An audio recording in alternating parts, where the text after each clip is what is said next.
এখন আমরা চলে আসলাম ক্রাইটেরিয়া ডিতে।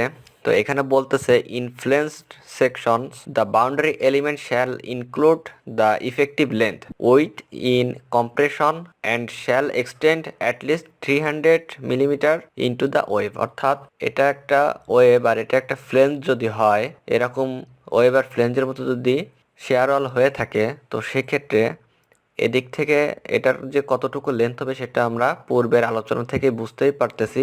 কিন্তু এখানে যে কথাটা বলতেছে যে এই ওয়েবের এদিক থেকেও 300 পর্যন্ত মিনিমাম এক্সটেন্ড করতে হবে বাউন্ডারি এলিমেন্টের ক্ষেত্রে।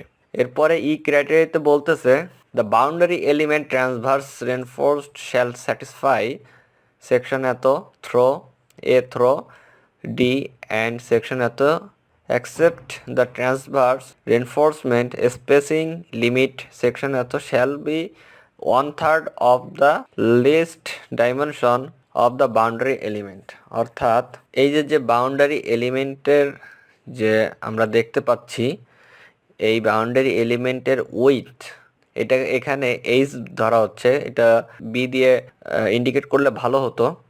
এটা সাপোজ উইথ আছে 12 ইঞ্চি, তাহলে এখানে যেটা বলতেছে যে লিস্ট ডাইমেনশন, এটা হচ্ছে এর লিস্ট ডাইমেনশন, এর 1/3।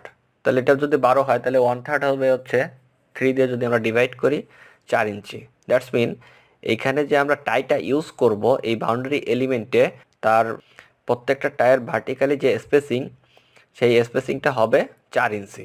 আর the maximum vertical spacing of transverse reinforcement, তো এইটার যে ম্যাক্সিমাম যে স্পেসিং সেটা কত হবে, সেটা হবে হচ্ছে যদি 60 গ্রেড আমরা ইউজ করি স্টিল, আর এই ক্রাইটেরিয়া যদি ফুলফিল করে, তো সেক্ষেত্রে 6 DB DB that's mean 6 into smallest primary flexural river dia. অর্থাৎ এইটার মধ্যে, এই বাউন্ডারি এলিমেন্টের মধ্যে যদি ভার্টিক্যালি রেনফোর্সমেন্ট 20 মিলি, 16 মিলি এবং 25 মিলি ইউজ করা হলো, তখন সেখান থেকে 6 × 25 মিলি যেটা আমরা সেটা নিব, তাহলে আসতেছে কত, 6 × 25, তাহলে আসতেছে হচ্ছে 150। 150 হচ্ছে ম্যাক্সিমাম আমরা দিতে পারবো স্পেসিং। আর একটা যেটা বলতেছে সেটা হচ্ছে সরাসরি 150 ম্যাক্সিমাম স্পেসিং এটা বলতেছে। যদি আদার্স লোকেশন হয় তখন এটা যেটা ক্রাইটেরিয়া ফুলফিল করে তখন সেই হিসেবে এখানে দিতে হবে। এরপরে আমরা ক্রাইটেরিয়া এফে চলে আসলাম।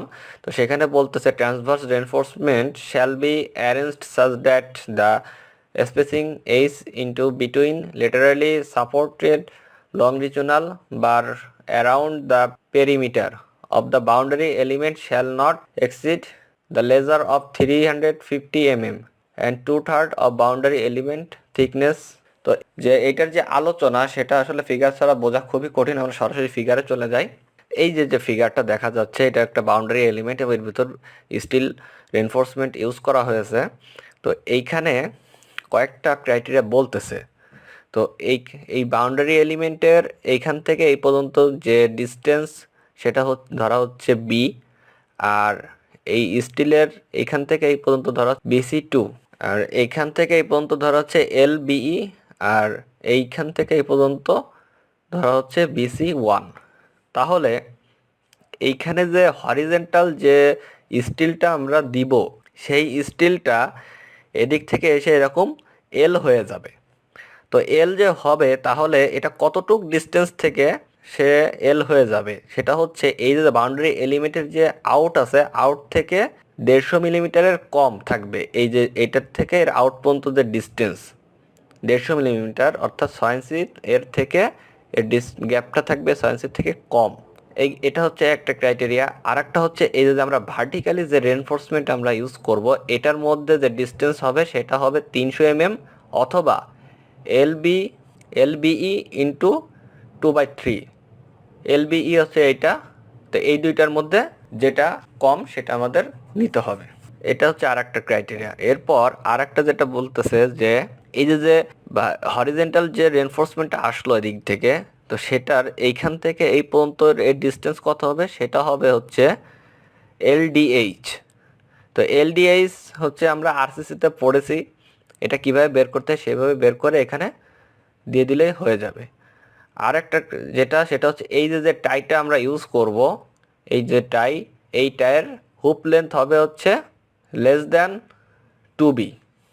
2b হচ্ছে এই যে b, এটার 2 গুণ। তো এই হচ্ছে ফিগারের আলোচনা, আর এটা হচ্ছে মূলত এস যে ক্রাইটেরিয়া সেটাকেই বোঝানো হচ্ছে।